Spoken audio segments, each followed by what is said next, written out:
미국에서 1966년도 그 시사 매거진 타임즈 표지에 보면은 이런 문구가 있어요. Is God dead? 그래. 하나님이 죽었는가? 이런 그 문구의 표가 그 잡지에 실린 적이 있었습니다. 이 말은 교회가 이제는 더 이상 부흥하지 못하고 쇠퇴의 길 가운데 접어들 것이라는 예고를 하는 그런 글이었습니다. 당시 60, 70년도에는요 시피족들이 굉장히 많이 있었습니다. 세상을 비관하고 그래서 마약하고 대마초하고 술을 먹고, 남자들은 머리를 기르는데 엉덩이 내려올 때까지 기르고요, 그리고 상의를 다 벗고 다니는 거예요. 그들의 사고방식은 될 대로 되라요. 그러면서 타락하고 방탕한 삶을 사는 그러한 문화가 미국을 막 휩쓸고 있었습니다. 도대체 그들이 어디를 가는지 완전히 무정부 상태였습니다. 이러한 그 시피 문화가 막 일고 있었을 때, 그때 사람들은 더 이상 교회는 부흥하지 못하고 쇠퇴할 것이다, 이렇게 말을 했던 겁니다. 그러나 이것은 사람들의 생각이었습니다. 실상은 얼마 지나지 않아서 지저스 레볼루션이라고 예수 혁명, 예수 운동이 일어났습니다. 이런 상황 속에서 이 시피 문화가 번지는 그 상황 속에서 교회는 쇠퇴할 것이다라고 얘기를 했지만은, 하나님은 너희들은 교회가 쇠퇴할 것이라고 생각하느냐 하시면서 다시 교회의 복음의 부흥의 바람이 불도록 하셨습니다. 그러자 이 시피족들이 말해요, 캘리포니아 해변가에 다 바다에 들어가서 세례를 받았습니다. 그리고 바닷가마다 시피족들로 막 가득 차서 그들이 하나님을 찬양하는 일이 일어났습니다. 부흥이 일어난 겁니다. 그 이후로 80년대까지 미국 교회가 다시 부흥의 가도를 달렸습니다. 여러분, 하나님에게는 불가능이 없습니다. 인간들이 아무리 안 된다고 해도 하나님이 되게 해 주시겠다고 말씀하시면 되는 겁니다. 하나님은 한순간에 역사의 물줄기를 얼마든지 바꿀 수 있어요. 하나님은 한순간에 내 인생을 바꿀 수 있고요, 하나님은 한순간에 여러분의 가정과 이 나라를 바꿀 수 있다, 이 말입니다. 그러므로 우리 그리스도인들은요 언제나 하나님의 시각으로 역사를 보고 세상을 보고 나를 볼 줄 알아야 돼요. 오늘 본문을 보면은 상상할 수도 없는, 도대체 이해할 수 없는 말씀이 있어요. 유다 백성들이 하나님 앞에 범죄를 했습니다. 우상 숭배에 빠지고 율법을 어기고 세속에 빠져서 세상 사람들처럼 살았습니다. 하나님께서 선지자를 통해서 수차례 돌아오라고 촉구하였지만 그들은 끝내 회개하지 않았습니다. 결국 하나님은 그들을 징계하시고 바벨론의 포로가 되게 하셨습니다. 거룩한 하나님의 성전 예루살렘을 불타고 다 진멸하고, 그리고 쓸만한 수만 명은 전부 다가 바벨론의 포로로 붙들려 갔습니다. 포로로 붙들려간 유다 백성들의 위치는 대단히 불안정한 겁니다. 그들의 신분이 그 나라에서 포로로 붙들려 왔기 때문에 앞으로의 사정이 지금보다 더 나아질 것인지 악화될 것인지 전혀 예측할 수가 없었습니다. 언제 우리가 고향으로 돌아갈 수 있을 것인가? 이 민족의 장래는 어떻게 될 것인가? 초조하고 불안했습니다. 너무나 고통스러웠습니다. 어느 나라나 어느 단체든지 고난이 오고 어려움이 오면요 여러 가지 많은 유언비어가 돌기 마련입니다. 바벨론의 포로로 붙들려간 이 유다 민족에게도 막 유언비어가 많은 말들이 막 오고 갔어요. 그들의 포로 기간은 짧을 것이다. 그리고 얼마 있지 않으면 모두가 다 포로에서 석방되어서 예루살렘으로 돌아갈 것이므로 아무것도 하지 말고 그냥 있어라. 그리고 할 수 있는 바벨론에 대해서는 반항적인 자세를 취함으로 바벨론 사람들이 우리를 우습게 여기지 못하도록 하라, 뭐 이런 유언비어가 막 도는 거예요. 사람들은 이런 말을 듣기 시작하면요, 이런 말들을, 여러 가지 말들을 듣기 시작하면 더 혼란스럽고 당황스러운 법입니다. 그래서 유다 백성들이요 바벨론에 있으면서, 포로 잡혀 있으면서 더 절망하고 더 낙담하고 더 불안하고 더 초조해하고 있었습니다.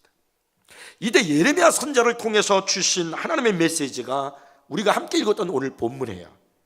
암담한 현실에서 어두운 현실에서 견딜 수 없는 고난 가운데 이런 이야기 저런 이야기 유언비어를 들으면서 마음의 안정을 찾지 못하고 있는 그 하나님의 백성들에게 들려주신 메시지예요. 그때 하나님 백성들은 어떤 태도를 가질 것인가? 오늘 우리는 너무나도 어두운 현실에 처해 있어요. 정말로 대통령이, 우리는 많은 꿈을 가졌어요. 여자 대통령을 최초로 우리 민족사상 뽑고, 그리고 정치를 잘해서 우리나라가 안정되고 사회와 문화와 경제가 일어날 줄 알았는데 지금의 우리의 모습은 너무나 혼란스러워요. 대통령이 탄핵이 돼서 대통령의 직무가 중단되었어요. 어려운 이 시대에 달려가도 열심히 해도 살기 어려운 이때에 모든 것이 지금 스톱되고 말았어요. 이 어두운 현실에 앞으로 우리 민족은 어떻게 될 것인가? 한국 땅에 살고 있는 대한민국 그리고 하나님의 백성들의 모습은 무엇인가? 이 어두운 현실 속에서 하나님은 오늘 본문을 통해서 우리들이 어떤 태도로 살아가야 할 것인가를 말씀하고 있습니다. 첫째는 더 높은 하나님의 뜻을 바라보라는 거예요. 예레미야 선지자를 통해서 들려온 이스라엘 백성들을 향한 하나님의 메시지가 뭐냐면 너희들 초조하지 마라, 불안해하지 마라. 너희들이 지금 바벨론에 포로 잡혀서 살고 있다 할지라도 너희들 여기서 살아라, 결혼하면서 살아라, 아이 낳고 살아라, 그렇게 말씀하시는 거예요. 오늘 본문의 메시지, 이 말씀을 좀 더 거슬러 올라가서 예레미야서 29장 5절부터 7절에 보면 하나님은 이런 말씀을 하고요. 너희는 집을 짓고 거기서 살며 텃밭을 만들고 그 열매를 먹어라, 아내를 맞이하여 자녀를 낳고 기르라, 그러시는 거예요. 포로되어 가서 남의 나라에서 지금 바벨론에서 고통을 당하고 있는데 이게 무슨 메시지입니까? 한시라도 빨리 여기서 벗어나서 조국으로 가고 싶은데 이게 무슨 말씀입니까? 그곳에서 살라니요, 여기서 자녀를 낳고 살라니요. 근데 여러분 그것뿐만이 아니에요. 7절 말씀에서 보면은 하나님은 더 놀라운 말씀을 하셨어요. 너희는 내가 사로잡혀 가게 한 그 성읍의 평안을 구하고 그를 위하여 여호와께 기도하라. 바벨을 위해서 기도하라는 거예요. 자기네들을 멸망시킨 적국 바벨을 위해서 기도하라는 겁니다. 그것도 바벨론의 평안을 위해서 기도하라는 겁니다. 바벨론에 포로되어 간 백성이 거기서 무진 고생을 하고 있는데 오히려 너희는 바벨론을 위해서 기도하라, 그리고 평안 가운데 하나님의 구원을 하시는 날을 기다리라, 현실에 충실하라, 이렇게 말씀하는 겁니다. A.W. 토조라는 분은 이런 말을 했습니다. 현대인이 하나님을 가까이 하지 못하는 것은 자기 집착에 매이기 때문이다. 스스로의 생각을 버리고서야 하나님의 뜻을 이해할 수 있다. 여러분, 바벨론의 포로로 잡혀간 이 사람들에게 자기 생각에 매여 있다면, 자기 감정에 매여 있다면 아무것도 할 수 없어요. 그 날마다 절망이요. 내 생각을 버려야, 내 감정을 벗어버려야 하나님의 말씀이 들어오는 겁니다. 그 말씀이 무엇입니까? 바벨론의 포로로 되어간 그들에게 여기서 너희들 당분간 머물러 살아라, 그리고 이 성을 위하여 기도하라, 평화를 위해서 기도하라, 그렇게 말씀합니다. 도대체 이해하기가 어려운 말씀이에요. 그런데 이런 하나님의 메시지를 듣고 있는 백성들을 향해서 오늘 본문 11절에서 하나님은 그 말씀에 해답을 주시는 거예요. 여호와의 말씀이니라. 너희를 향한 나의 생각을 내가 안 하니 평안이요 재앙이 아니니라. 너희에게 미래와 희망을 주는 것이라. 이 사건은 재앙이 아니다, 평안이다라고 말씀합니다. 이스라엘 백성들이 바벨론에 포로로 되어 가는 것은 재앙이 아니라 오히려 평안이라는 것입니다. 다른 나라에 포로되어 붙들려 갔는데 어떻게 그것이 평안이란 말입니까? 어떻게 그 사건이 재앙이 아닐 수 있습니까? 나라가 망했는데요. 하나님의 눈으로는 지금 포로로 잡혀가는 사람들은 마치 큰 수술을 받고 그래 회복실에 있는 환자와 같습니다. 이 사람들은 중병에 걸려서 죽을 수밖에 없지만 이미 큰 수술을 받았기 때문에 이제 회복만 잘하면 평안이 와요. 건강해집니다. 그러나 아직도 예루살렘에 남아있는 사람은 도저히 치료할 수가 없어서 그냥 내버려 둔 것이기 때문에 이 사람들은 장차 비극적인 심판을 받을 수밖에 없습니다. 그래서 하나님의 말씀을 모르면 포로로 잡혀가는 자들이 예루살렘에 있는 자들을 부러워하게 되는 거예요. 그러나 하나님의 말씀을 알면 예루살렘에 남아있는 자들이 포로로 잡혀가는 자들을 오히려 부러워할 수밖에 없다는 거예요. 우리는 어떤 사람이 행복하고 불행한 것인지 눈에 보이는 것만 가지고는 판단할 수가 없습니다. 어떤 경우에는 하나님께서 그 사람을 아예 그냥 버리셔요. 그래서 더 이상 내버려둬요. 방치하는 겁니다. 이건 버려두는 건 이게 제일 무서운 하나님의 심판입니다. 그러니까 아무런 일이 일어나지 않으니까 평안인 줄 알고 축복인 줄 알고 그렇게 생각할 줄 모르지만 여러분, 그건 축복이 아닙니다. 평안이 아닙니다. 이미 하나님은 버린 것은 그건 저주입니다. 그 대신에 하나님이 저 사람을 너무나 사랑해서 죄악 가운데 있어서 더 이상 은혜 가운데 머물지 못하기 때문에 그의 죄의 고리를 끊게 하기 위해서 고난을 주시고 어려움을 주실 때가 있습니다. 그가 그 고난을 통해서 수술을 받아서 죄의 고리만 끊기만 하면은 하나님은 그를 새로운 놀라운 축복의 약속의 장으로 이끌어 가실 것입니다. 그러므로 그때 우리에게 가장 중요한 게 무엇이냐면 하나님의 말씀을 듣는 거예요. 내 귀에 하나님의 말씀이 들려지면 우리 인생의 방향을 잡을 수가 있습니다. 어두울 때일수록, 고난이 올수록, 절망할수록 여러분, 우리는 하나님의 말씀을 들어서 인생의 길을 잡고 가야 하는 겁니다. 아무리 내 눈에 펼쳐지는 상황이 절망적이라 할지라도 내 귀에 하나님의 말씀이 들려지기만 하면은 이 어려움은 하나님의 진노가 아니라 오히려 평안이요 그리고 축복이라는 사실을 알게 됩니다. 여러분, 기독교가 뭐예요? 여러분, 신앙생활 한다는데 신앙이라는 것이 무엇입니까? 시험을 시련으로 보는 것이고 시련 후에는 오히려 하나님의 축복이 있다는 걸 믿는 것입니다. 그러므로 내게 주어진 불행은 결코 저주가 아니에요. 하나님이 앞으로 내게 주실 축복을 약속하고 있는 겁니다. 주님께서 나를 위해서 하나님이 죽으셨는데 어떤 고난도 실패도 그건 저주일 수가 없는 겁니다. 재앙일 수가 없는 겁니다. 내가 미처 생각하지 못하고 있지만 이것은 축복이라는 거예요. 이걸 믿고 살아가는 것이 바로 그리스도인입니다. 지금까지 430만 권이 넘게 팔린 연탄기려라는 책이 있습니다. 이 책은 이철환 집사님이라는 분이 쓴 것으로요 뮤지컬로도 만들어졌고 심지어는 교과서에 실릴 정도로 유명한 그런 내용의 글입니다. 근데 그가 베스트셀러 작가로 성공하기 전에는요 질병과 가난으로 큰 고통을 겪어야 했습니다. 유명 영어 학원 강사였던 그가 어느 날 갑자기 귀에 이명 증상이 막 들렸어요. 귀에서 전기 톱으로 쇠를 깎는 듯한 막 그런 막 소리가 24시간 내내 들리는 거예요.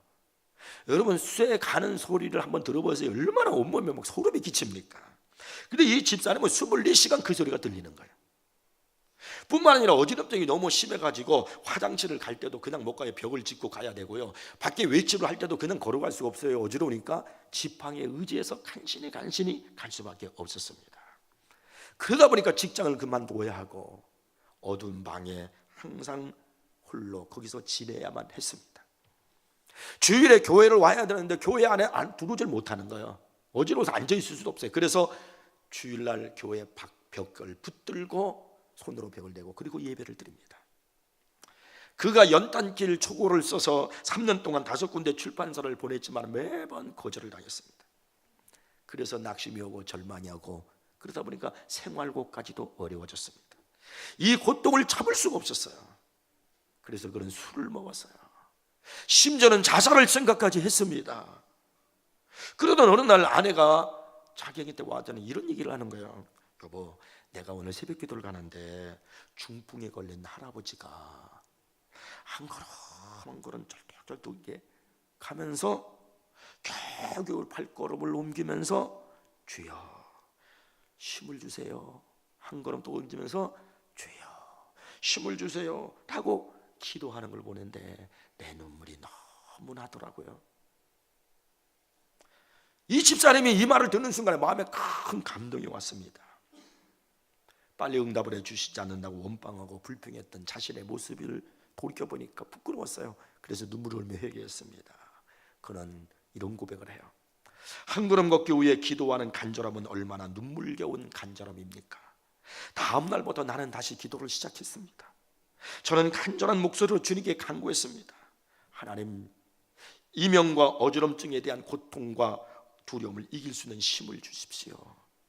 다시 일어서면 나 하나만을 위해서 살지 않겠습니다. 저보다 형편이 어려운 사람들의 손을 따뜻하게 잡아주겠습니다. 그분이 이런 기도에 믿음의 기도를 하고 난 이후에 기적이 일어났어요. 그의 원고가 드디어 출판되었고 이것이 KBS 방송에 소개되었고 무명 작가가 하루아침에 베스트셀러 작가가 된 거예요. 그의 책이 무려 430만 권이 팔리게 되었고요. 그 후로 방송 출연과 신문, 잡지, 인터뷰, 강연, 원고, 청탁 막 쏟아져 들어오는 거예요. 그러나 그가 하나님 앞에 기도한 대로 연단길 나눔터 기금을 이제 만들어서 수많은 어려운 이웃들을 돕고 있습니다. 그는 이런 고백을 했습니다. 예수님을 통해 복을 받는다는 것이 무엇일까요? 단지 내가 하고 싶은 일이 잘 풀리는 것만이 아닙니다. 나의 의심에도 불구하고 여전히 예수님께서 나를 포기하지 않고 내 손을 잡고 계신다는 것, 돌이킬 수 없을 만큼 타락해 만신창이가 된 몸으로 다시금 예수님께로 돌아올 수 있다는 것, 절망이나 질병의 고난 속에서도 고난을 통해서 예수님께서 내게 말씀하시고 싶은 것이 무엇일까 물어볼 수 있다는 것, 바로 이러한 것들이 예수님께서 내게 복을 주시고 있다는 증거입니다. 여러분, 현실이 어렵고 불만스럽습니까? 잊지 마십시오. 우리 하나님은 절대로 실수하는 분이 아니십니다. 하나님께서 버리신 것이 아니에요. 우리가 잠깐 내 생각에, 현실 속에 내 감정에 집착되어 있어서 하나님의 높고 크신 그 뜻을 바라보지 못하기 때문입니다.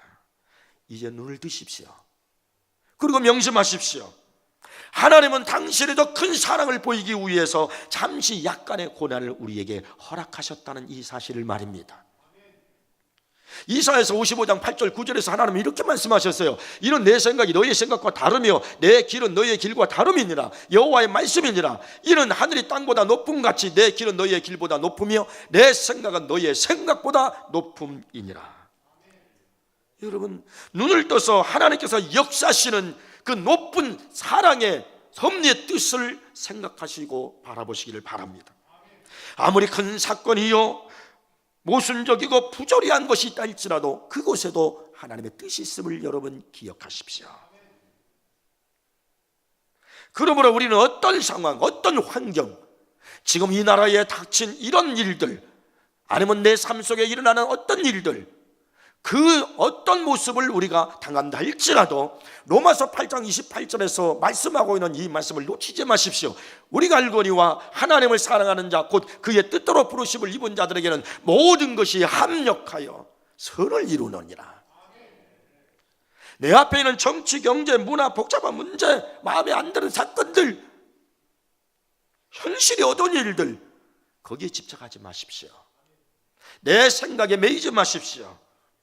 모든 것이 합력하여 선을 이룬다는 하나님의 높고 크신 뜻을 바라보고 이해하시기를 바랍니다. 이것은 재앙이 아니라 평안으로 지향한다는 하나님의 약속의 말씀을 붙드십시오. 모든 내게 닥치는 일들은 하나님의 작품이고 결국은 합력하여 선을 이루게 하실 것입니다. 여러분이 그걸 믿고 그 하나님을 바라보고 나아간다면 하나님은 벌써 조용하게 당신께서 섭리하셔서 우리의 문제를 해결해 나가고 있는 것을 느끼게 될 거예요. 그 사실을 믿고 살아가는 사람들은 그래서 오늘도 하나님을 찬양하고 감사하게 될 것입니다. 두 번째는요, 희망을 가지셔야 합니다. 자, 오늘 본문 11절을 다시 한번 읽겠습니다. 우리 다 같이 한번 합독으로 읽어보겠습니다. 여호와의 말씀이니라. 너희를 향한 나의 생각을 내가 아나니 평안이요 재앙이 아니니라. 너희에게 미래와 희망을 주는 것이니라. 믿음의 사람이라는 것은 꿈을 가지고 사는 사람을 말하는 거예요. 히브리서 11장 1절에 보면은 믿음은 바라는 것들의 실상이다. 바라는 게 꿈이잖아요. 소망이에요. 보이지 않는 것들의 증거라고 이렇게 말씀하고 있습니다. 그래서 하나님을 바라보는 사람은 믿음을 갖게 돼요. 믿음을 갖는 사람은 소망이 있습니다. 희망을 갖는단 말이에요. 그러므로 현실보다 강한 것이 희망이고요, 현실보다 무서운 것이 역시 희망입니다. 그래서 인생은 그가 지금 어떤 모습으로 사느냐에서 물을 것이 아니라 마음속에 어떤 희망을, 소원을 갖고 있느냐에 따라서 그 사람을 평가해야 되는 거예요. 근데 놀라운 것은요, 내가 편안하고 형통하고 잘 살고 그러잖아요. 그러면 나의 이 희망이, 소망이 세속적이 된다는 거예요. 여러분 한번 생각해 보십시오. 환난 당하고 어려움 당하고 고난을 당하게 되면요, 나타나는 일 중에 하나가 뭐냐면 내 소원이 정리가 돼요. 내가 무엇을 위해서 살았던가, 나는 지금 무엇을 위해서 살고 있는가, 인생이 도대체 뭔가 묻게 되는 거예요. 그래서 고통을 당하면은 나의 소망이 순수해지기 시작합니다. 하나님을 향한 종말론적인 소원으로 내 소원이 정화되는 거예요. 사람이 임종이 이를 때가 되면 가장 깨끗한 소원을 가지게 된답니다. 우리는 인생을 살아가면서 이런저런 많은 소망, 소원을 갖고 꿈을 갖고 살잖아요. 그러나 마지막 사람이 죽을 때는요, 가장 단순하고 깨끗한 소원을 갖는다는 거예요. 임종이 가까우면 사람마다 자기가 지금까지 살아온 것에 대해서 후회를 해요. 보통 이제 세 가지 후회를 한답니다. 이럴 줄 알았다면 좀 더 베풀고 살 걸 너무 인색했다. 그 많은 욕심이 아무 소용이 없었는데, 그러면서 베풀지 못한 것, 욕심 부렸던 사실에 대해 후회하는 거예요.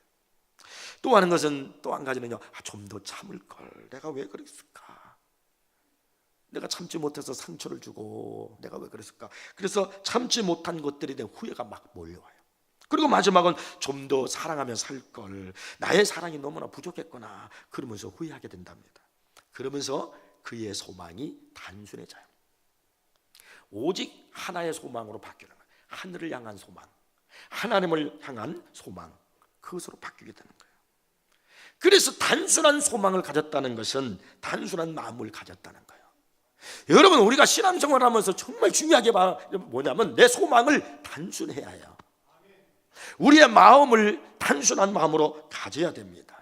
욥을 보십시오. 얼마나 많은 어려움을 겪습니까? 그가 정말 동방의 큰 의인이었고 부자였는데 하루아침에 엄청난 고난이 그에게 찾아왔어요. 그가 그 고난을 겪으면서 하나님께로 나아가는데, 욥기서 23장 10절에서 그는 이런 고백을 하고 있는 거예요. 그가 나를 단련하신 후에는 내가 순금같이 되어 나오리라. 나를 단련하신 후에 내가 순금되어 나온다는 거예요. 이게 무슨 말씀이신 것 같습니까? 욥을 단순한 소망의 사람으로 만든다는 거예요. 그가 고난을 받고 단련을 받아서 그가 가지고 있는 모든 마음을, 소망을 단순한 것으로 만든다는 거예요. 그래서 여러분, 참으로 믿음의 사람은 단순한 믿음의 사람이에요. 단순한 소망을 갖고 있는 사람이에요. 하나님의 백성이 바벨론의 포로가 되어서 어두운 현실 속에 주어진 하나님의 약속과 메시지는 이겁니다. 오늘 이것은 재앙이 아니라는 걸 잊지 말아라. 이것은 절망이 아니다. 너에게 미래와 희망을 주고자 함이라. 여러분, 오늘 우리의 현실이 오늘 성경에 나타난 유다 백성들의 바벨론의 현실과 너무나 비슷한지도 모르겠어요. 너무나 어둡고 마음이 안 들고 답답할지 모르겠어요. 그러나 조용히 하나님의 음성을 들어보십시오. 이것은 저주가 아니요, 이것은 소망이랍니다. 우리에게 미래와 희망을 주기 위한 하나님의 약속이라는 것입니다. 그러면서 12절에서 하나님은 이런 결정적인 말씀을 하셔요. 너희가 내게 부르짖으며 내게 와서 기도하면 내가 너희들의 기도를 들을 것이요. 이 말씀은 하나님의 백성에게 주어지는 회복과 축복이 어떤 경로를 통해서 성취되어 있을 것인가라는 것을 말씀하는 겁니다. 겸손한 마음으로 여호와께 간구하고 부르짖으면 하나님의 약속의 축복이 성취된다는 거예요. 그러므로 기도는 하늘의 축복을 내게로 담아오는 그릇입니다. 아무리 많은 축복이 약속이 되어 있어도 그 약속을 성취하기 위한 기도가 없으면 그 축복은 그림의 떡일 수 있어요. 기도는 하나님의 축복과 회복이 성취되는 통로라는 사실을 잊지 마십시오. 그러면 여러분은 어두운 이 현실을 보면서 이 속에서 하나님의 약속의 소망을 들으면서 우리 그리스도인들이 해야 할 일이 뭘까요? 기도하는 겁니다. 여러분, 지금 우리는 그 어느 때보다도 나라와 민족을 위해서, 여러분의 장래를 위해서, 그리고 이 시대적 사명을 감당해야 할 우리 교회를 위해서 여러분 모여서 기도해야 될 줄로 믿으시기 바랍니다. 그리고 13절에 하나님도 이렇게 말씀해요. 너희가 온 마음으로 나를 구하면 나를 찾을 것이요 나를 만나리라. 온 마음으로 나를 구하라는 거예요. 이것은 단순히 입술로만 여호와 이름을 부르는 것을 말하는 것이 아니라 너희의 행동으로, 하나님의 말씀 속에 살아갈 때 하나님께서 새로운 길을 보여주시겠다는 그런 약속의 말씀입니다. 이스라엘 백성들이 홍해변에 이르렀을 때에 홍해가 가로막고 있는 그 연실 앞에서 막 그들이 아우성을 쳤습니다. 그때 주어진 유명한 메시지 아시지요? 여호와께서 너희를 위하여 싸우시리니 너희는 가만히 있을지니라. 제발 떠들지 말라는 거예요. 쉽게 절망하지 마라. 조용하여 내가 하는 것을 보라는 겁니다.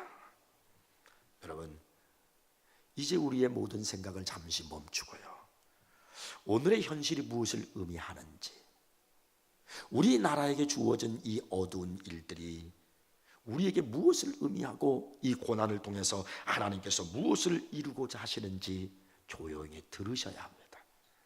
이것은 재앙이 아니요 평안이요, 이것은 절망이 아니라 희망이라는 말씀을 들으셔야 합니다. 사랑하는 여러분, 현실이 어두울수록 크신 하나님의 뜻을 바라보십시오. 그리고 미래와 희망을 주기 위한 하나님의 약속을 붙드십시오. 우리 하나님의 마음을 기억하세요. 재앙이 아니라 평안이요 미래와 희망을 주시고자 함이라는 하나님의 말씀을 잊지 마십시오. 이제 그 약속을 붙들고 우리가 부르짖는 겁니다. 그리하면 하나님은 우리의 기도를 들으실 것이고, 그리고 우리는 하나님의 약속한 응답의 생활을 하며 이 민족이 살아가게 되는 것을 목격하게 될 겁니다. 새임교를 통해 여러분의 믿음을 통해서 이 하나님의 놀라운 축복이 임하기를 주의 이름으로 축원합니다. 기도하겠습니다.